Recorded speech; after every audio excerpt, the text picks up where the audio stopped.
Okay, the first station we're going to do is called the Pumpkin Patch Path. In the Pumpkin Patch Path, we have all the pumpkins out here in the pumpkin patch, and we have a path for you to go through. You have a balance beam and then some geospots at the far end.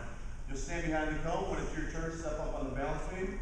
The balance beam is meant to be walked on, so please do not run across the balance beam. There are also critters on the balance beam. Try not to step on those critters. If you're next in line, wait till the person in front of you steps off the balance beam and onto the first green geospot before you step up onto the balance beam. Continue across all the geospots till you get to the end. When you get to the end, walk back to the beginning of your line, get back in line. There will only be 5 or 6 people in each line, so you get plenty of opportunities to go through all the stations. Wait your turn, go again. When your group is done at this station, you will then head over to the skeleton graveyard. For skeleton graveyard, we have taken down what looks like a coffin. This is where your skeleton will go. It's almost set up like a relay. Whatever your group is, you need to split it into 2 teams. Half on the yellow scooter, half on the blue scooter. One person will go down at a time from each team. Your job is to grab one of the skeleton pieces. Just one. You scooter all the way back. You need to put it inside the coffin. Get off your scooter. Let the next person go. As you start to get more pieces, go ahead and start putting your skeleton together. Now y'all are in 5th grade, so we want y'all to try to put the skeleton together by memory, but if you need to, we put a piece of paper on the ground.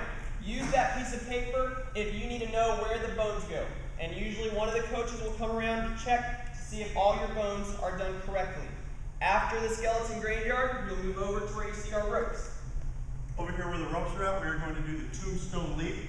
There's some cones, and there are pictures of tombstones that are taped to the cones. The object of this is to swing over or jump over and get to the other side of the cones without hitting or knocking over the cones. Best way to do that is to reach up as high as you can on the rope, jump up into the air and pull yourself up into the air and pull your legs up in the air so you swing over the top of the cones. If you hold down too low on the rope or if you don't pull your legs up, you will knock the cones over, so try to pull yourself up nice and high. It should look something like this.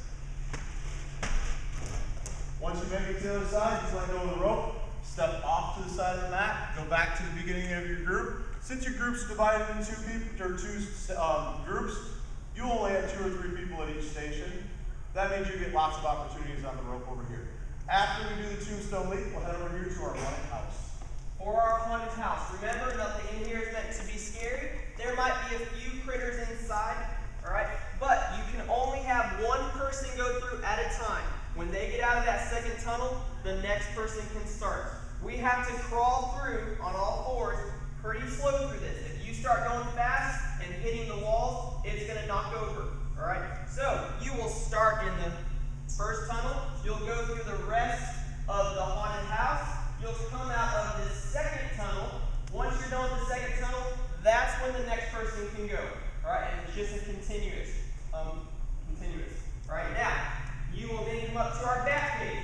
When you're in the bat cave, you are repelling through the bat cave.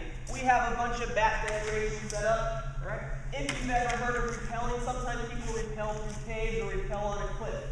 Now, you have a couple choices. You can go on your bottom. You can go on your knees like Coach. You can go on your back or on your belly, whatever's easiest for you. Try to have your scooter to where it's centered. And then you just want to grab the rope and you're going to pull yourself all the way to the other end. When you get to this yellow tape, that means the next person can then go.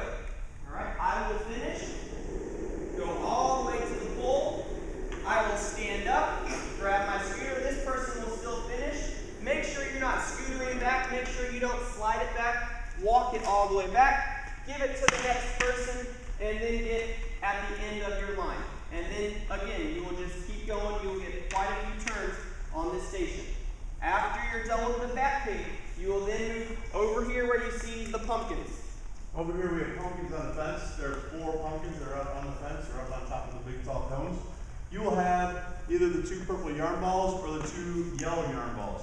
There's a red line on the ground right here where the cone is at. Do not step over that line. If you take a big step when you throw, don't stand here and take a big step. It's very easy to hit that pumpkin from here. Make sure you're standing back far enough that when you take your step, that you do not step over that red line.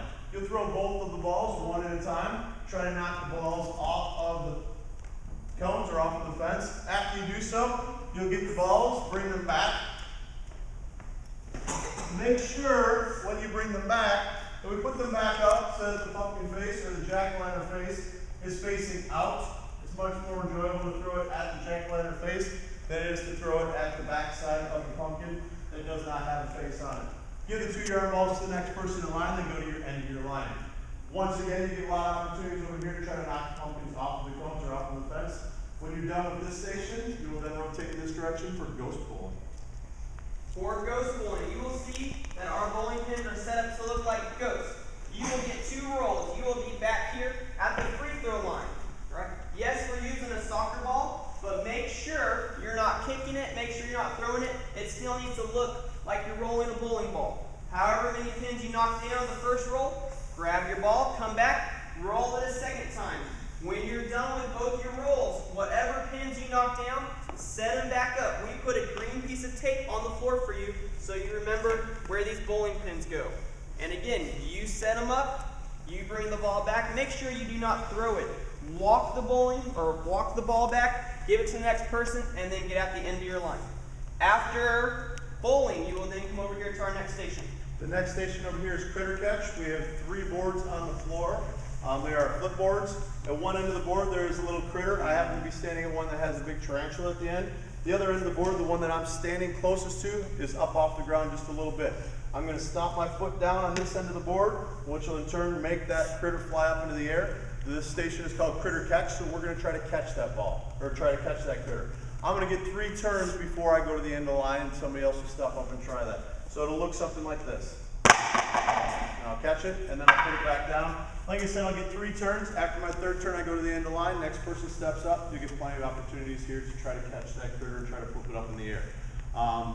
After your whole group is done at this station here, you'll then head in this direction for rat toss. For rat toss, you will get 3 glow-in-the-dark rats. Your job is to toss them into this hole. You will have 2 lines, so you'll get lots of turns. You can keep track of points if you want to. If you don't, that's fine. But if you get it in the hole, 2 points on the board, 1 point on the floor, 0 points. You will get to toss all 3 rats. Make sure it is an underhand toss.